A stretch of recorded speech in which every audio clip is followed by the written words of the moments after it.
యెహోషువ 1వ అధ్యాయము. యెహోవా సేవకుడైన మోషే మృతి నొందిన తరువాత యెహోవా నూను కుమారుడును మోషే పరిచారకుడునైన యెహోషువకు ఇలాగు సెలవిచ్చెను.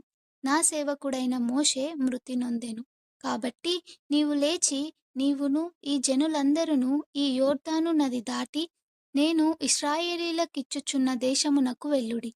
నేను మోషేతో చెప్పినట్లు మీరు అడుగుపెట్టు ప్రతి స్థలమును మీకిచ్చుచున్నాను. అరణ్యమును ఈ లెబానోను మొదలుకొని మహానది అయిన యూఫ్రటీసు నది వరకును, హిత్తీయుల దేశమంతయు పడమట మహాసముద్రము వరకును నీకు సరిహద్దు. నీవు బ్రతుకు దినములన్నిటను ఏ మనుష్యుడును నీ ఎదుట నిలువలేక యుండును. నేను మోషేకు తోడయుండినట్లు నీకును తోడయుందును. నిన్ను విడువను, నిన్ను ఎడబాయను. నిబ్బరము కలిగి ధైర్యముగా నుండుము. వారికిచ్చెదనని నేను వారి పితరులతో ప్రమాణము చేసిన ఈ దేశమును నిశ్చయముగా నీవు ఈ ప్రజల స్వాధీనము చేసెదవు.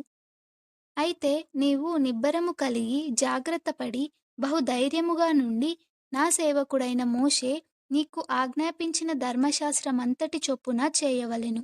నీవు నడుచు ప్రతి మార్గమున చక్కగా ప్రవర్తించునట్లు నీవు దాని నుండి కుడికి గాని ఎడమకు గాని తొలగకూడదు.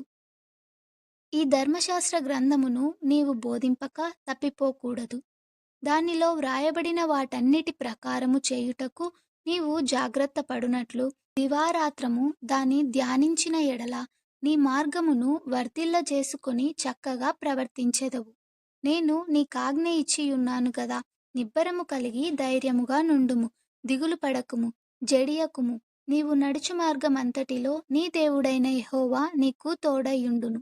కాగా యెహోషువ ప్రజల నాయకులకు ఇలాగు ఆజ్ఞాపించెను.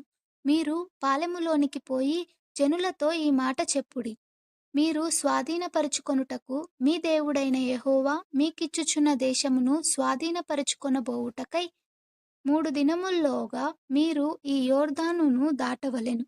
గనుక ఆహారమును సిద్ధపరచుకొనుడి. మరియు రూబేనీయులకును గాదీయులకును మనష్షే అర్ధగోత్రపు వారికిని యెహోషువ ఇలాగు ఆజ్ఞాపించెను.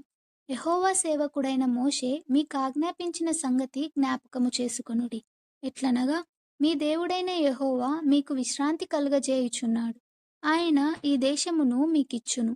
మీ భార్యలును మీ పిల్లలును మీ ఆస్తియు యొర్దాను అవతల మోషే మీకిచ్చిన ఈ దేశమున నివసింపవలెను గాని పరాక్రమవంతులును శూరులునైన మీరందరూ యుద్ధ సన్నద్ధులై మీ సహోదరులకు ముందుగా నది దాటి యెహోవా మీకు దయచేసినట్లు మీ సహోదరులకును విశ్రాంతి దయచేయు వరకు అనగా మీ దేవుడైన యెహోవా వారికిచ్చు దేశమును స్వాధీనపరచుకొను వరకు మీరును సహాయము చేయవలెను.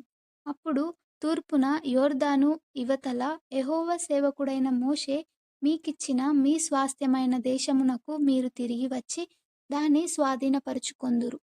అందుకు వారు నీవు మాకాజ్ఞాపించినదంతయు మేము చేసేదము. నీవు మమ్మునెక్కడికి పంపుదువో అక్కడికి పోదుము.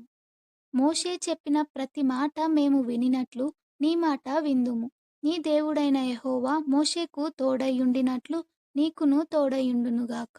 నీ మీద తిరగబడి నీవు వారికి ఆజ్ఞాపించు ప్రతి విషయములో నీ మాట వినని వారందరూ మరణశిక్ష నొందుదురు.